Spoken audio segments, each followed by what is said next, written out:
یہ جو زندگی کا ٹیسٹ ہے اس میں ہم سیریس کیوں نہیں ہوتے؟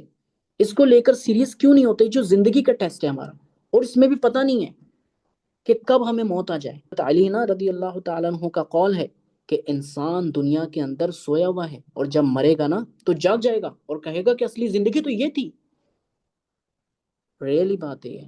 اور مرنے کے بعد انسان کو ویسا ہی محسوس ہوتا ہے جیسے ہم مرتے ہیں، کیونکہ نیند جو ہے نا وہ بھی اس کی چھوٹی بہن ہے موت کی۔ فی الحال جو ابھی ہم جو 3 طریقے یہاں پر نظر آ رہے ہیں اس کے بارے میں انشاءاللہ تعالی جانتے ہیں۔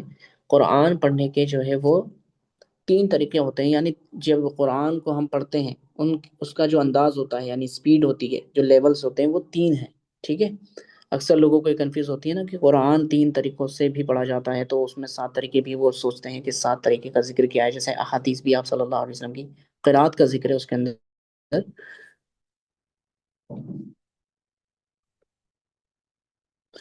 تو سب سے پہلا جو طریقہ ہے وہ ہے ترتیل۔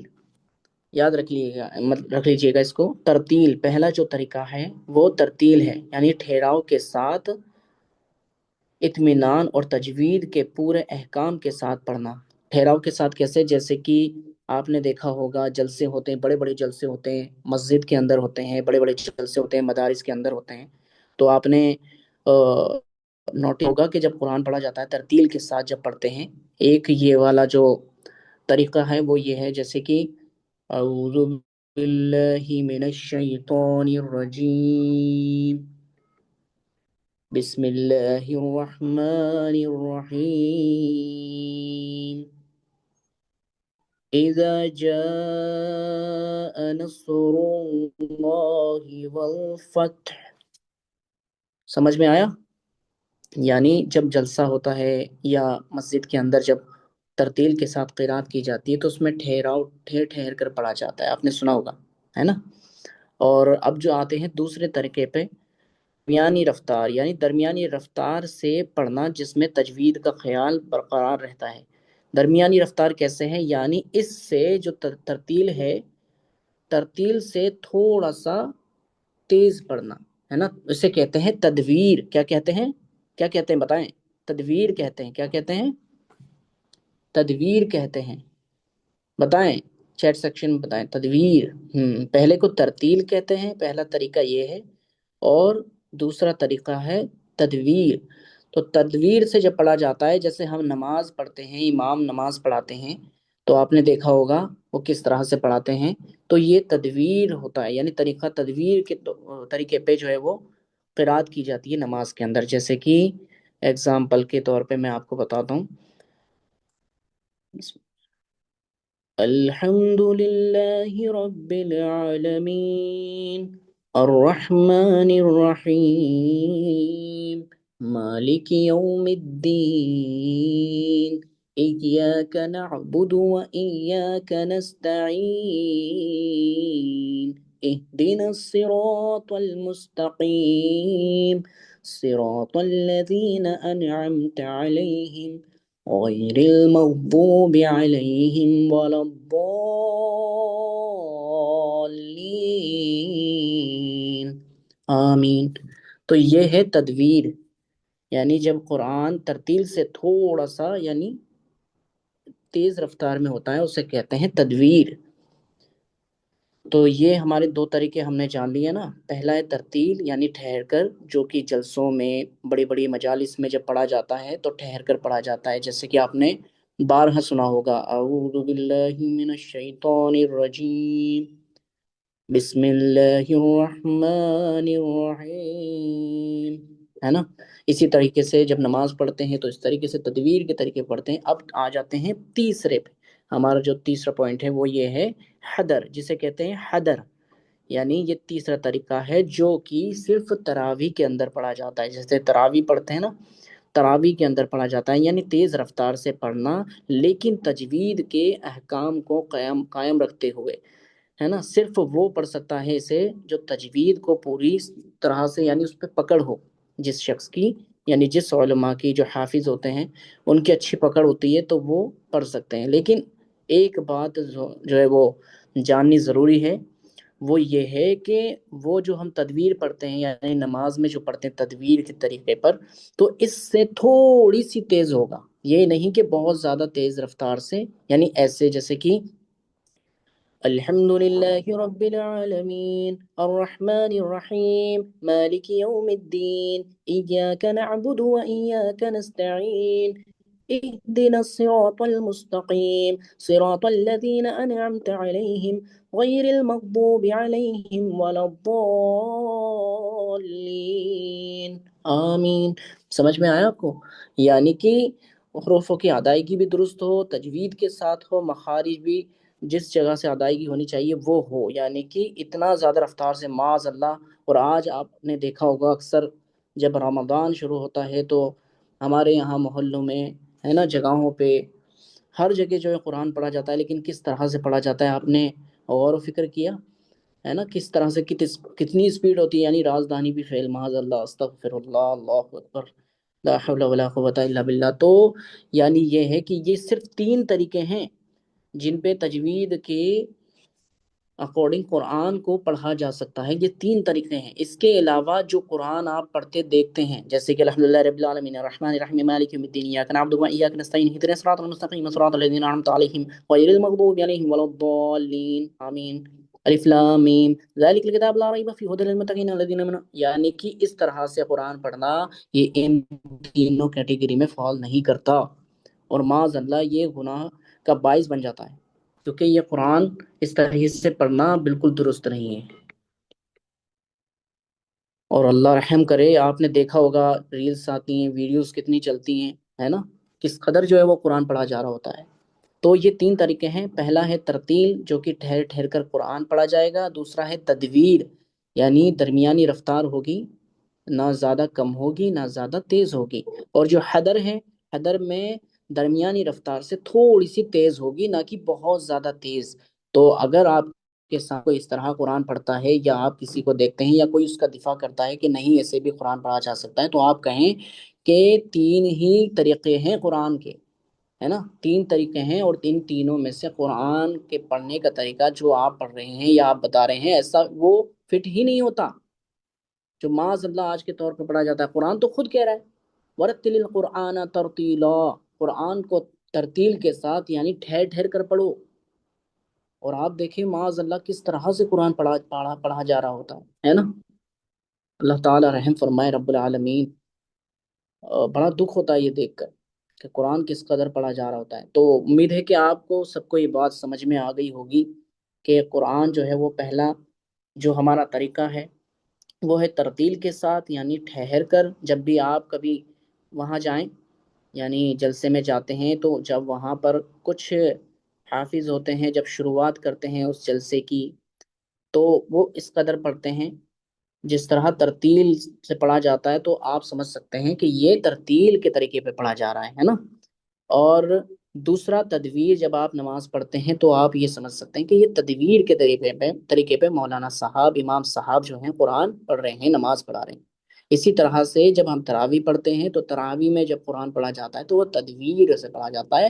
اگر کوئی تیز پڑھ رہا ہے تو آپ سمجھ جائیں کہ یہ حدر، سوری لاسٹ والا جو حدر ہے، تو کوئی اگر پڑھتا ہے تیز بہت زیادہ رفتار سے تو گویا کہ وہ ان تینوں کیٹیگری کے اندر فال نہیں کرتا۔ سمجھ میں آ گئی بات؟ تو مجھے بتائیں کہ پہلا طریقہ ترتیل کے ساتھ ہے، اس میں قرآن کیسے پڑھا جائے گا بتائیں؟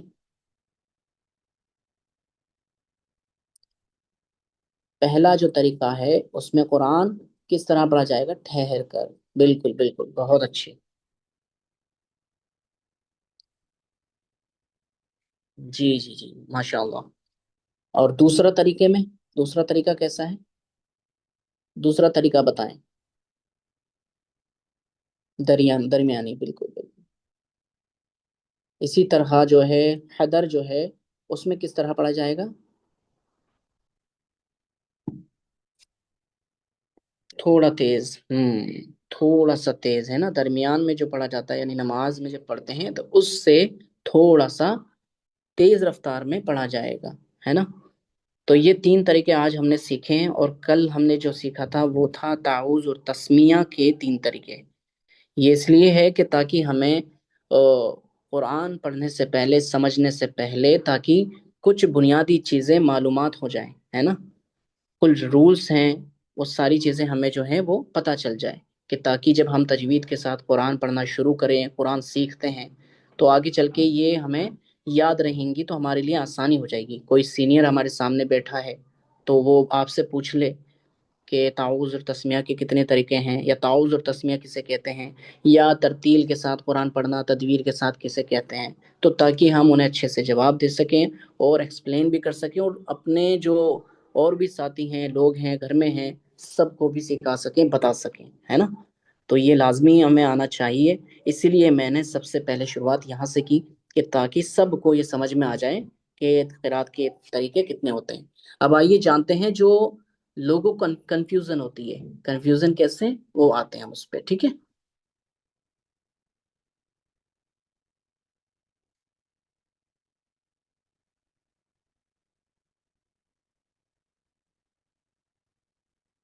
دیکھیں، کنفیوژن اس لیے ہوتی ہے کہ قرآن کو 7 حروف پہ کیا ہے اللہ تعالیٰ نے، نازل کیا، یعنی 7 حروف نبی صلی اللہ علیہ وسلم کے لیے آسانی کر دی، ہے نا۔ جیسے کہ اللہ تعالیٰ، اللہ کے نبی صلی اللہ علیہ وسلم نے فرمایا کہ قرآن کو 7 حروف پہ انداز، یعنی ویریشنز ہوتی ہیں نا، یعنی ویریشنز ہوتی ہیں، یعنی طریقے ہوتے ہیں ان کے اندر، جو قرات پڑھتے ہیں ہم اس طریقے سے، تو جیسے کہ ہم پڑھتے ہیں وَالضُّحَىٰ وَاللَّيْلِ إِذَا سَجَىٰ، تو ایک قرات یہ ہے، ایک قرات کا طریقہ یہ ہے وَالضُّحَىٰ وَاللَّيْلِ إِذَا سَجَىٰ۔ اب یہ بھی صحیح ہے، لیکن ان کا معنی اور میننگ بھی ایگزیکٹ ہے، لیکن طریقہ کیا ہے، ڈفرینٹ ہے۔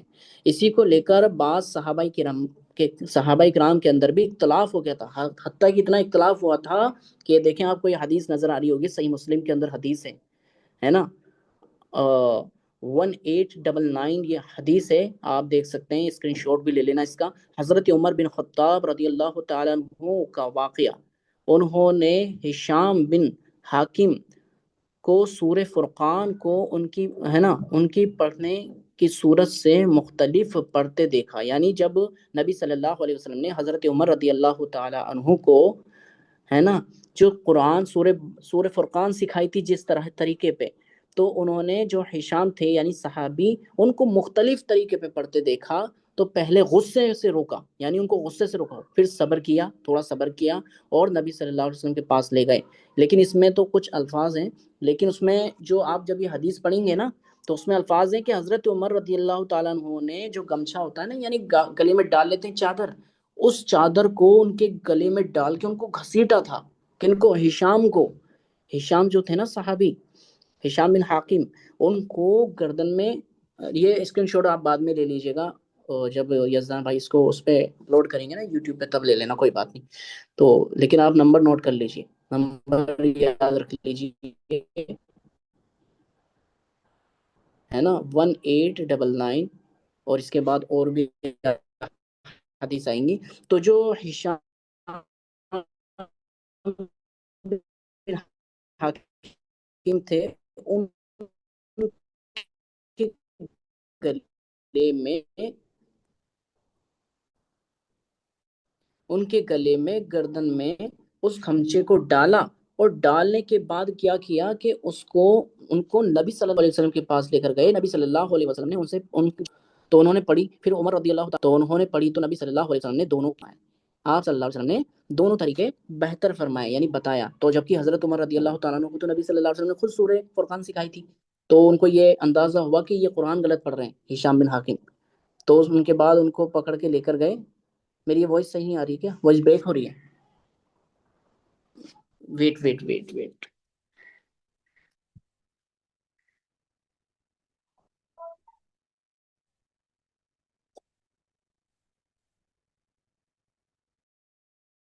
جی الحمد للہ، آواز آ رہی ہے اب تو نہیں بریک ہو رہی وائس؟ جی، تو حضرت عمر رضی اللہ تعالی عنہ جو ہیں، جب وہ نماز پڑھتے ہوئے، انہوں نے قرات کرتے ہوئے ہشام بن حاکم کو دیکھا، تو وہ سورہ فرقان کی تلاوت کر رہے تھے، آواز آ رہی ہے نا بالکل کلیئر؟ تو کیا ہوا کہ حضرت عمر رضی اللہ تعالی عنہ کو نبی صلی اللہ علیہ وسلم نے سورہ فرقان سکھائی ہوئی تھی، جس طریقے پہ یعنی پہلی قرات کا جو طریقہ ہے اس طریقے پہ سکھائی ہوئی تھی۔ تو جب ہشام بن حاکم نے دوسرے طریقے پر وہ قرات کی تو حضرت عمر غصہ ہو گئے، اور اتنا غصہ ہوئے کہ گویا کہ انہوں نے چادر لی جو ان کے گلے میں تھی، اس کو ان کے گلے میں ڈالا، اور ڈالنے کے بعد اس سے گھسیٹ کر ان کے پاس لے گئے آپ صلی اللہ علیہ وسلم کے پاس، اور کہا کہ یہ قرآن غلط پڑھ رہا ہے۔ تو آپ صلی اللہ علیہ وسلم نے ان کا قرآن سنا، ہشام بن حاکم کا، اور پھر حضرت عمر سے کہا کہ تم بھی سناؤ اے عمر۔ پھر جب دونوں نے سنایا تو آپ صلی اللہ علیہ وسلم نے اس کی تصدیق کی، کہا کہ یہ دونوں طریقے درست ہیں۔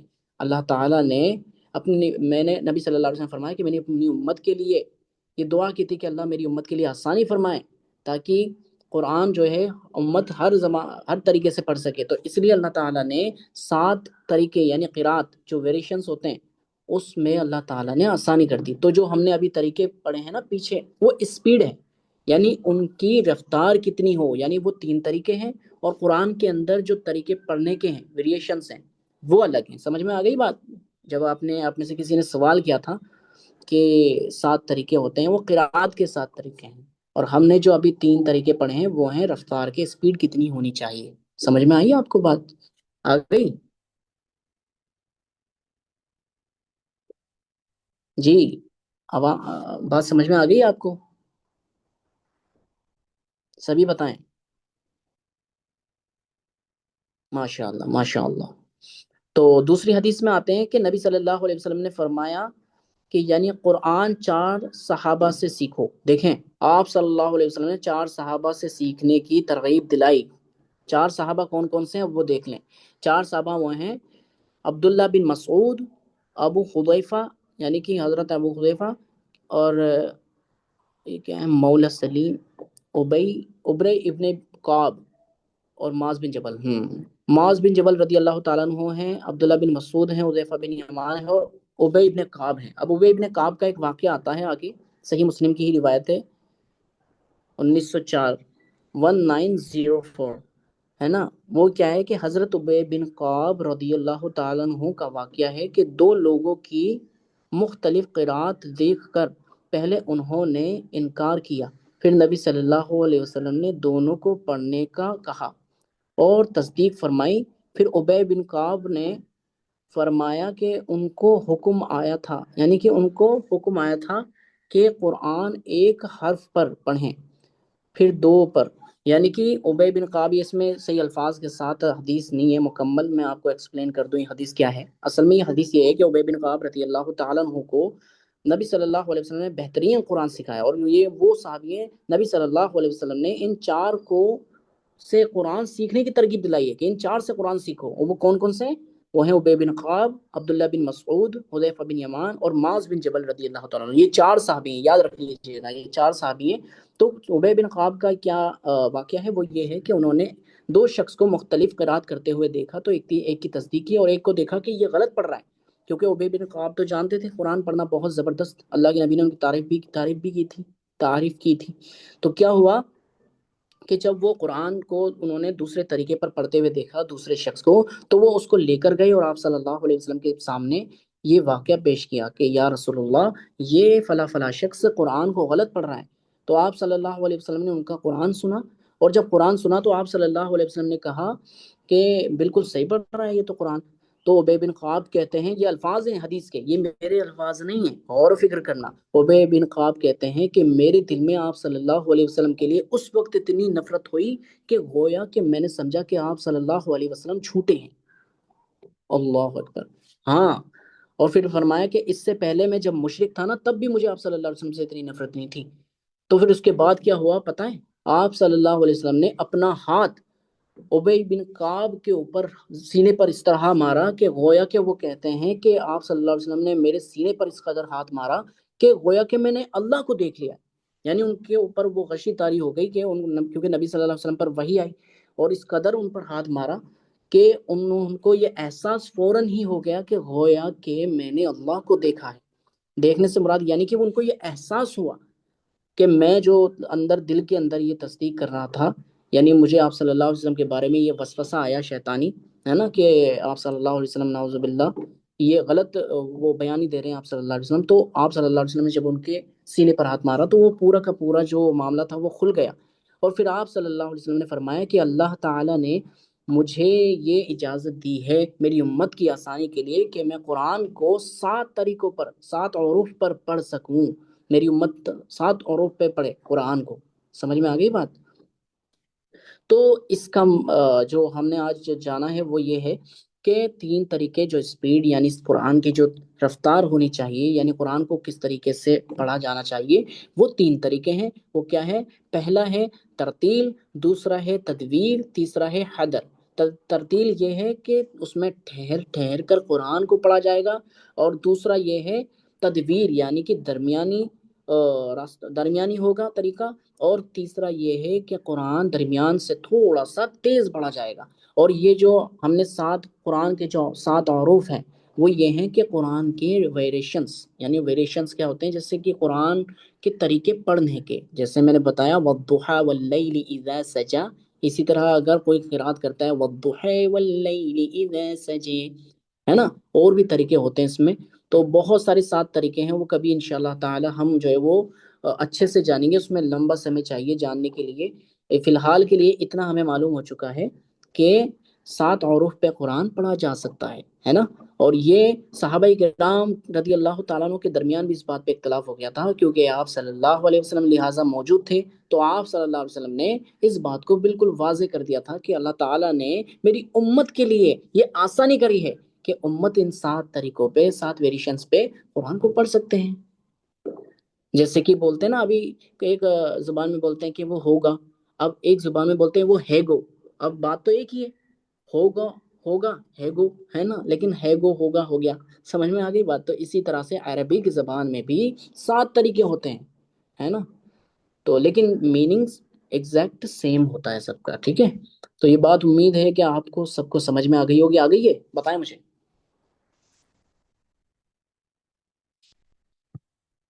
کلیئر ہے؟ کسی کو کوئی کنفیوژن وغیرہ تو نہیں ہے؟ کوئی بات سمجھ میں نہیں آئی ہو، کسی کا کوئی سوال ہو؟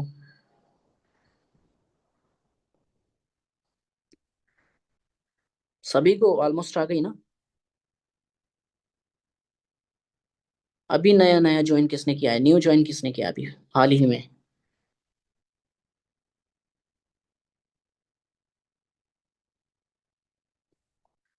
اچھا اوکے، اور اچھا نئے آپ ہیں، اوکے۔ اس سے پچھلی کلاس بھی آپ دیکھ سکتے ہیں، یزدان اکیڈمی کے نام سے چینل ہے نا، اس پہ جا کے آپ دیکھ لینا، ٹھیک ہے؟ جنہوں نے آج جوائن کیا ہے، نیا نیو جوائن کیا ہے، وہ جا کے دیکھ سکتے ہیں، سن لیں گے تو زیادہ بہتر رہے گا۔ اور یہ ہماری جو ہے تجوید کی آ، اس ہفتے کی لاسٹ کلاس ہے، اس کے بعد پھر تھرسڈے سے شروع ہوگی واپس سے، اور کل سے ہماری جو کلاس شروع ہوگی واپس، وہ ہوگی عربک گرامر کی انشاءاللہ، اور اس کے بعد نماز سے جڑے ہوئے متعلق جو کہ اختلاف ہوتے ہیں نماز، اور ہمارے جو کلمات ہوتے ہیں پڑھنے کے، جو طریقے ہوتے ہیں، ہم جو قرآن کس طرح سے نماز کے اندر پڑھتے ہیں، اور طریقے بہت ساری یعنی کہ جڑی ہوئی چیزیں ہیں، وہ جانیں گے انشاءاللہ تعالی، ہے نا؟ تو میرے خیال سے 30 منٹ ہمیں اس سے زیادہ ہو گئے، بلکہ اب ہم جو ہے وہ شروع کرتے ہیں ہمارا دوسرا سیشن، یعنی کہ طہارت کے متعلق۔ تو یہ بات سب کو سمجھ میں آ گئی ہے؟ کسی کا کوئی سوال ہو تو بتا دے، پھر اس کے بعد ہم انشاءاللہ وہ شروع کرتے ہیں۔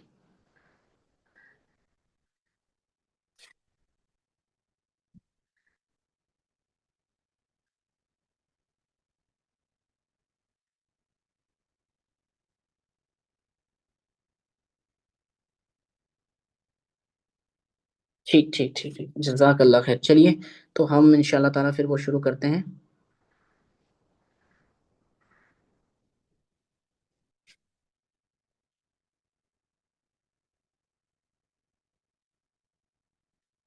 دیکھیے، پچھلی کلاس میں ہم نے کیا جانا تھا آپ کو پتا ہے؟ پچھلی کلاس میں ہم نے جو کل تھا، کل ہم نے کیا پڑھا تھا، کیا سیکھا تھا؟ بتائیں مجھے۔